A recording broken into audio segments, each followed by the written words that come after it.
రైతులందరికీ నమస్కారం అండి. ఈరోజు మనము ఈ గోటూరు గ్రామంలో అయితే ఉన్నాము. అయితే ఇది మనకు ట్రాజెంటా స్ప్రే చేసిన మిరప పొలం ఇది. అయితే రీసెంట్గా 5 రోజుల క్రితం రైతు స్ప్రే చేయడం అయితే జరిగింది.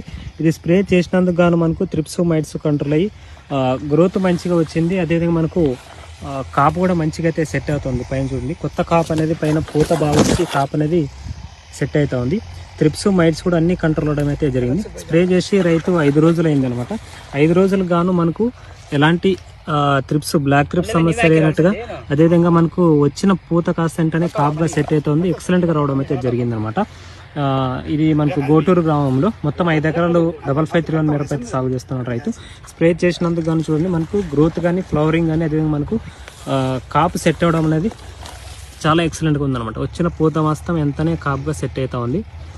అంత బెస్ట్ రిజల్ట్ అయితే ఉంది. ఇదివరకు దీంట్లో ఫెరారీ గోల్డ్, లాడియా, జెటానిక్స్ అవన్నీ కూడా రైతు గ్రాండెక్స్ అవన్నీ కూడా స్ప్రే చేయడం జరిగింది. కంటిన్యూగా స్ప్రే చేసుకుంటూ వచ్చినా కూడా రిజల్ట్స్ అనేవి ఇంత ఎక్సలెంట్గా అయితే ఉన్నాయన్నమాట.